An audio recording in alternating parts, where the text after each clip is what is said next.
be aggressive towards the top side of the map. So how do you stop this? You stop this by picking a tank instead. And once again, it's double AD towards the top side of the map with a Viego. And now, oh, actually not. Never mind. I'll take that right back. Obviously, it's a Gwen. So this time around, you have mixed damage profiles, which benefits you a bit more into a tank like the Mundo.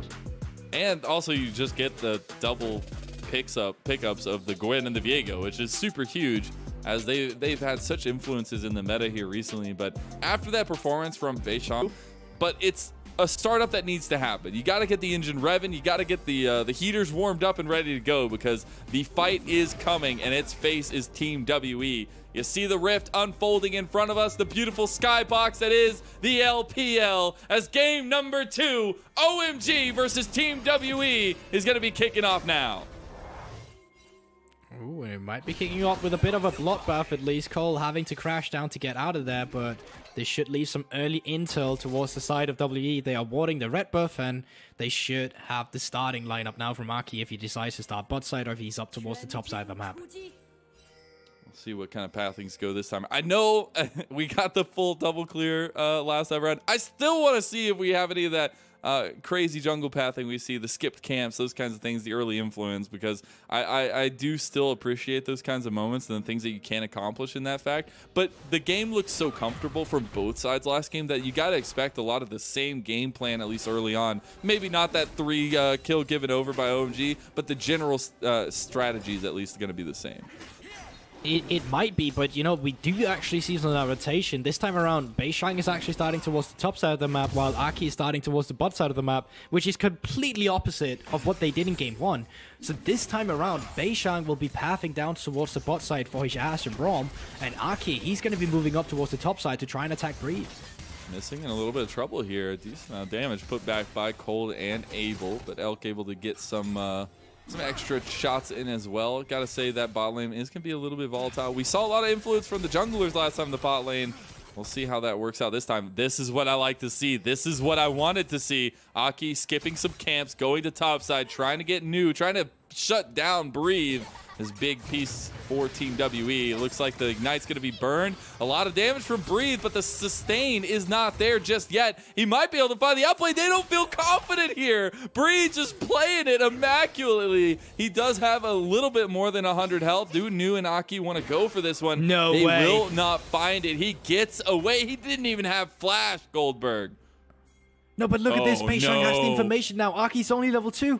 No, don't do it to him. Don't do it to him. All right, the smite's going to come out. This is going to be a little bit more of an even fight, but you see, Nu is not on his way down here just yet. You've got the TP coming to the lane for Breathe, but no smite available. Beishang able to take away that Gromp and get out afterwards. And there you just have it. So that little skirmish started by Aki, the fact that he started to skip camps just doesn't mean anything, and they're not stopping. They want to force him out of his own jungle. Mid lane has priority, top side has priority. Aki, he needs to leave. He does, but he's already down so much CS in the pacing of the jungle matchup. He has to find something, but Beishang is right there to press up these invades, and now you use that priority from bot lane of Team WE to get this scuttle crab, which means it looks like Team WE are going to be able to get the double scuttle.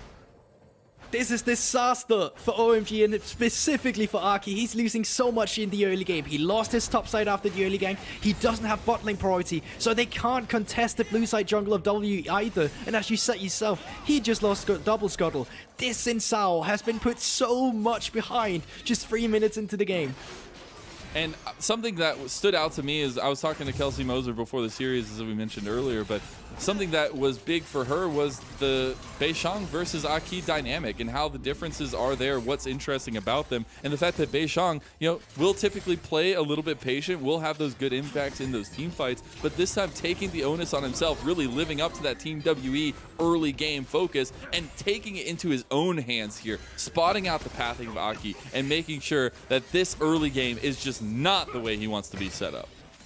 Yeah, you're completely right, but I mean, you gotta give credit once again to Breathe up towards that top side, make the 1v2 outplay, which facilitates it, so it's a good decision afterwards from a macro standpoint, but it's facilitated by an individual outplay from Breathe, and that's what's so beautiful around WE. So now resets are coming through from both junglers. I want to see the difference here.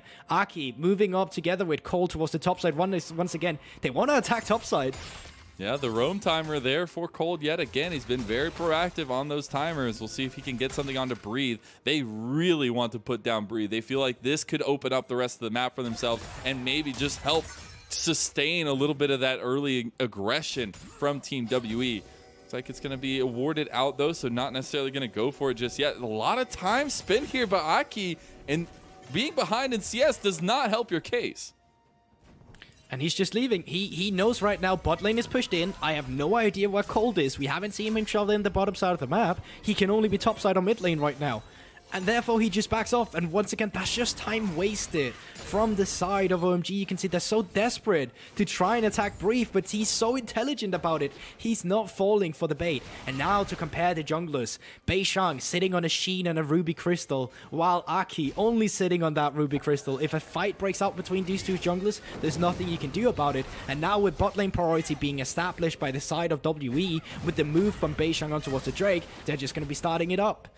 It's early objective control from Team WE yet again. Nice timing on the map and able to get that one as you see Aki coming down that way. But it is just going to go down to Beishang. It is a Mountain Dragon to kick us off here. So no Mountain Soul, but still some spicy ones on the table just in case. But I have to point out, Shanks is oppressing Creme in the mid lane. He's had a CS differential. Creme has done a good job of getting that back into good graces, but it's still the priority gain in mid lane constantly by Shanks. And that's what we talked about in the early game, or just earlier in our series as well. Shanks, super underrated as a mid laner, and with Creme coming in with Rookie of the Split, it's a chance for Shanks to just shut up the new blood coming in saying, yeah, you may be getting the Rookie, but I'm a veteran soon in this league as well. And it still takes much more than that to be a great mid laner, which Shanks really is displaying for himself now. It does indeed. You got to make some experiences happen for yourself. Beishang going for the invade here. Does have that priority on bot lane as Elk and Missing pushed in that wave very, very heavily.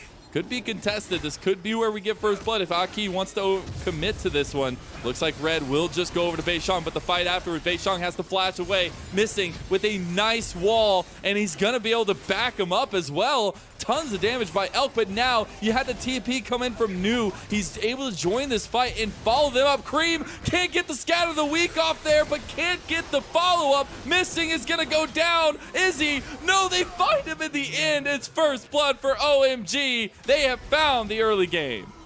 It's first blood, but it's so many resources. Brief is getting so much free time up towards the top side of the map, and you take a look at all the summoner spells. Yes, they're spent everywhere, but the fact that Creme flashed forward only to miss the stun, New flashing forward, not connecting on the right target with the suitcase, and the rest of the members forced to flash out. Abel, no cleanse anymore, into the Ashe lane. He's going to be a pivotal target to hit as well. So even though you get the first blood, the gold lead and the map state is still very much favorable for WE, with them stealing away the red buff as well. And this is Team WE being aggressive, right? Like, they go for the invade even though they know that there's so much presence from OMG on the bot side of the map. And it is a big commit, as you were kind of highlighting too, for OMG. They do TP New down. They have Creme coming here from the base as well. And it's just, you wish you could get more from this. It's a big moment. It's a big pickup. It's a big confidence builder for OMG, but they've got to keep on trekking. Yeah, because initially that TP, W didn't even see it. Like, they had no idea that a fifth member was joining the fight, but now getting out, they are starting up the Herald.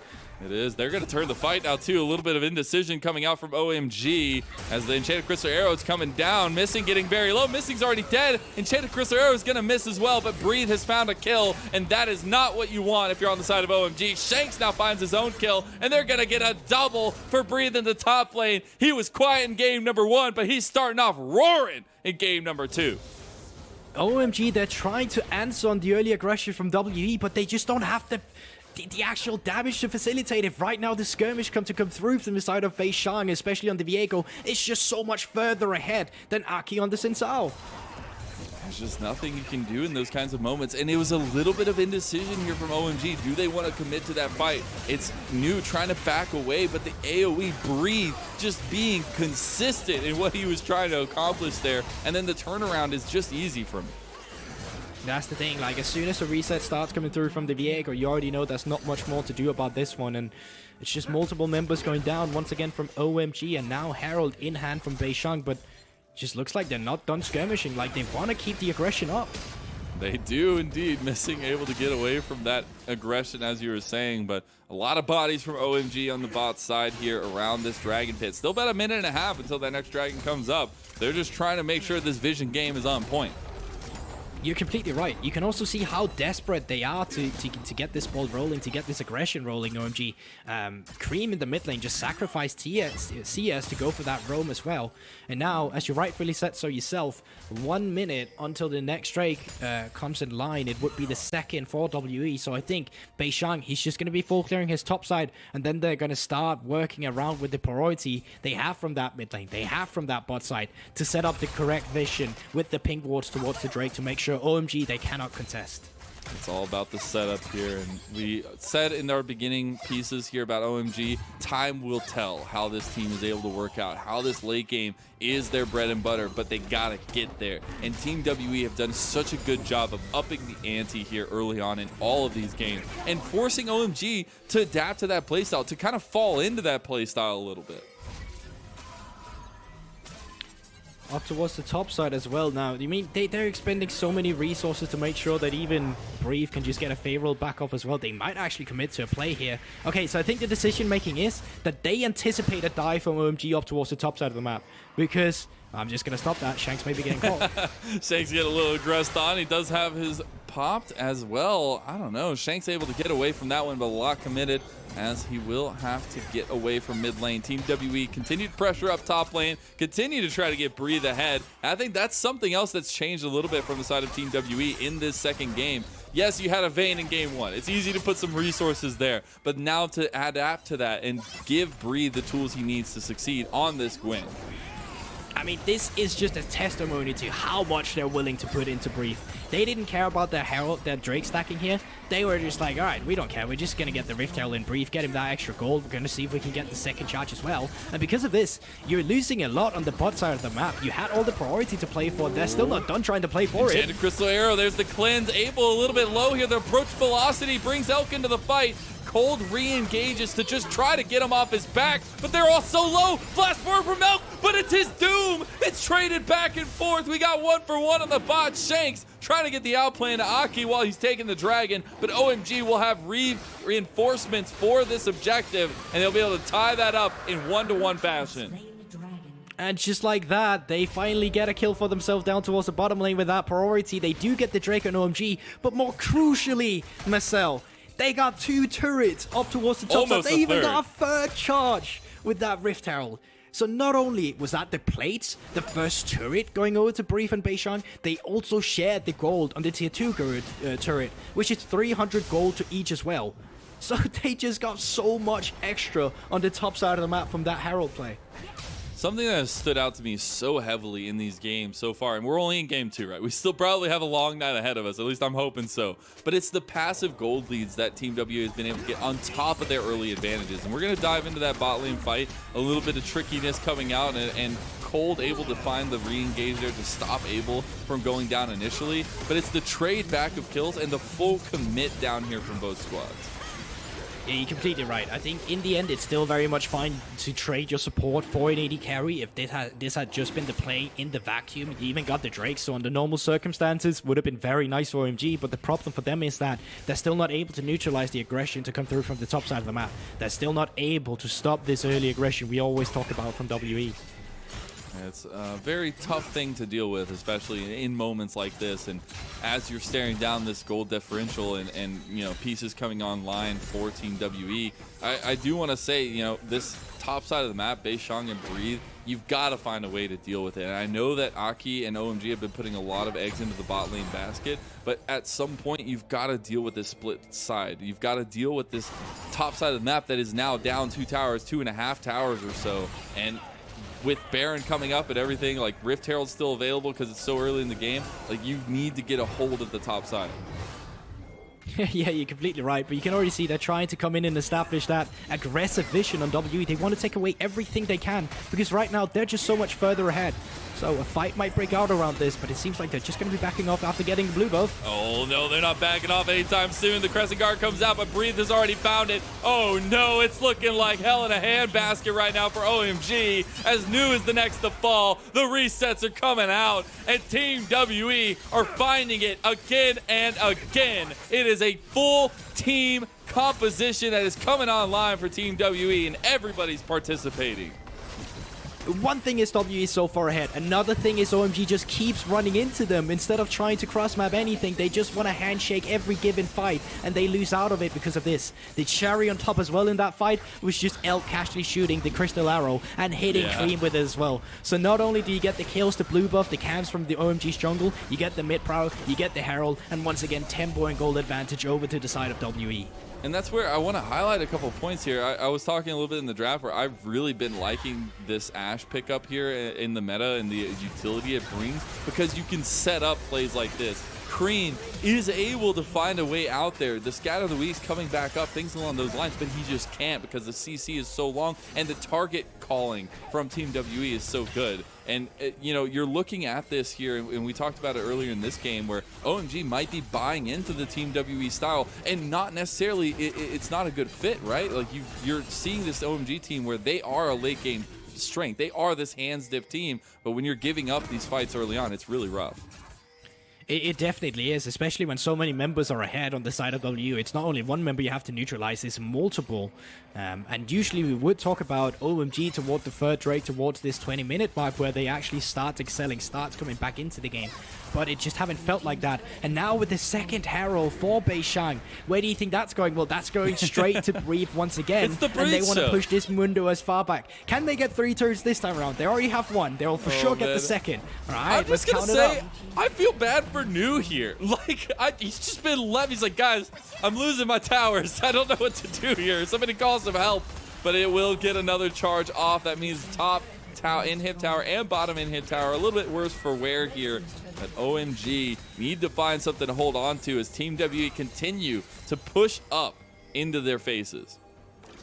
Yeah, it's not a good side for OMG. They just keep falling further and further behind. And now, 20 seconds onto the Infernal Drake. This is the Drake you absolutely do not want to play against, because of the fact that when you get the arrows from Elk, when you get Shanks just distorting forward, if he has that Infernal Soul, you're just dead. There is nothing you can do about it. And right now, you're incapable of fighting, but it looks like they're going to try anyway. Hey, I mean, you pick a team fight composition, why not just throw it at the wall and see what sticks here? But I think that is something to highlight for OMG, is they do still have that strong team fighting, but as you get further and further behind, that does not become something that you can play around. Breathe on the flank here. New might be getting caught. Breathe is now going to join the fight. Missing is in some trouble. Uses the Glacial Fissure nicely, as the Harrowing Mist is going to be nicely done by Breathe. The big engagement, Cold, the Moonlight Vigil on top of it, and Cold has found himself 2 kills. Now you've got Elk into the fight. The rest of Team WE getting a little bit low, as Elk is still here, but Abel and Creme just can't do it. They can't hang, and Abel gets his shield bow popped. Breathe looking for it. Elk gets the slow. One more kill, one more attack. Elk gets the shutdown onto Abel, and Creme, he can't get the kill on the Shanks. What an incredible fight to come out from both teams there. That was absolutely insane from Cold in the beginning, finding those 2 pickups. But then Shanks, once again, on the LeBlanc, just finds a flash in with the distortion and one-shots multiple members in this fight. Let's take a look at that again, because you rightfully call out the flank from Breathe in the beginning, but they don't care about that. Everyone's on missing here. And as soon as Cold find Beishang and missing in this Magnet Storm, it's starting to look like a dire situation from the side of WE, but from the mixed damage with Breathe, and Shanks just jumping in with the double distortion to blow him up for an immediate triple kill. It just starts to go south from the side of OMG. And my word, Shanks, we talked about him, might be one of the most underrated mid laners we have, and he's trying to change that right now in this series. He absolutely is. The dude is 5-0 on, as actually we were getting a fight on the main screen. Shanks coming up, speaking about him, but OMG again opting into these fights, opting into these skirmishes, Goldberg. I mean, they kind of have to at some point. It is the style of OMG. We talk about them being a bit one-dimensional, and this is what they do. Like, they almost came back in that fight as well, despite being down in gold. And if they were able to pick up that fight, if they were able to get the Infernal Drake for themselves, they would have bought themselves more seconds. That is what OMG does so well, usually against other teams. But it's also just a mismatch, with WE being one of the best early game teams we have, where they will continuously have a lead moving on to these third Drake objectives. And Shanks just has so much say on the map right now. 5 kills, has 10 stacks on his Magi. Just making another attempt at an MVP run here in this series. And that's something you got to keep an eye on as we go further. But something else here is the setup for these next objectives, right? We're hitting that 20-minute mark. Baron is on the table. Team WE have shown that they're very confident in the fact that they can take Barons here already. Cold, speaking of confidence, Shanks almost finds the kill on OMG. Support, and Crystal Arrow comes across. Oh no! Aki is caught, Aki is dead, and that's gotta be a signal for the Baron. That's that beautiful long-range pickup you talk about as well, Marcel, with the Ashe. As soon as you get the slow from the Braum, as soon as that arrow hits, you start stacking up the passive. Nothing to do. And Shanks, he's just looking for more at the same time. I don't think OMG can do much about this situation. This Baron should just go over to the side of WE.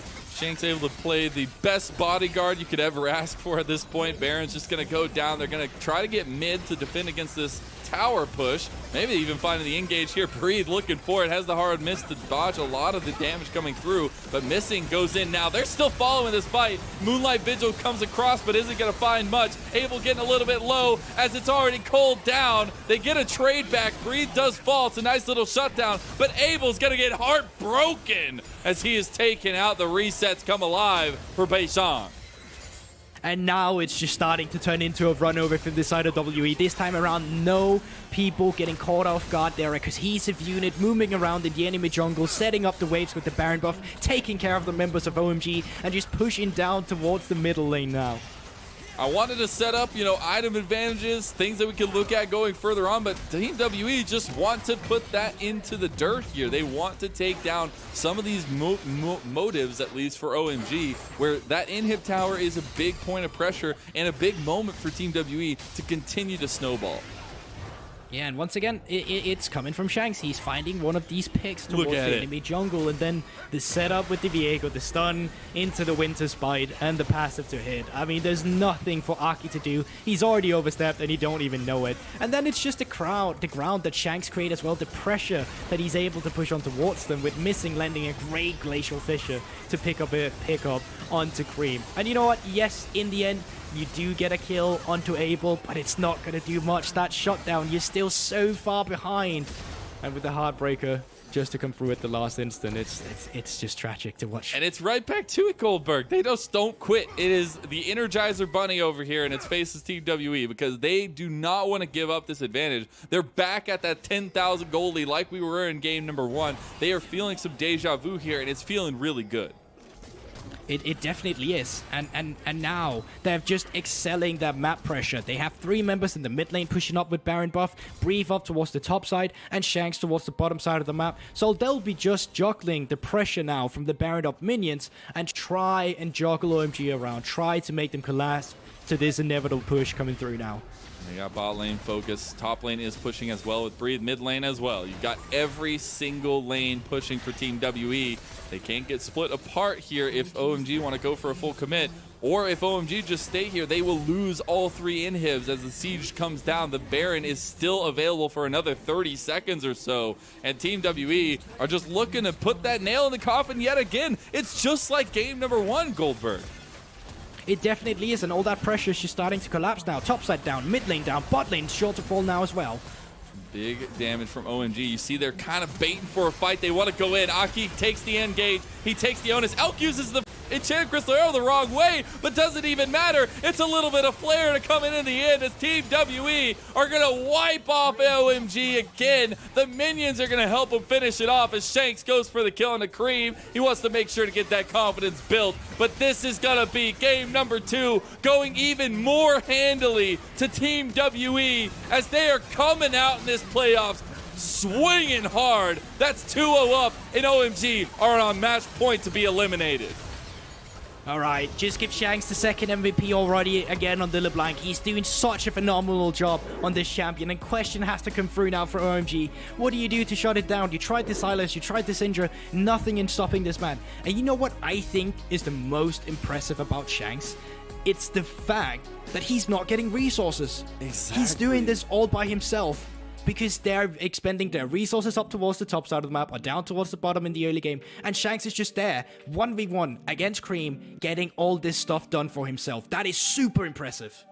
And I know we're going to highlight it again, but against the rookie of the split. And like you could say the rookie aspect of it, it's the playoffs, you know, these kinds of things, the pressure mounting on side of Creme can be factors in that. But it is the fact that we've seen such dominating play from that mid lane, and being able to see that kind of performance from Shanks is huge. When we came into the day, setting up top lane, setting up bot lane, setting up everywhere except for this mid lane, and looking at Shanks to kind of step up. He's doing just that. But my eyes turn over to OMG. You've got to stop this reeling. You've got to stop the slow down trend that you're seeing in this series, because Team WE have found the way to win, and it's looked good both times, but there has been little changes in the way that they've accomplished that.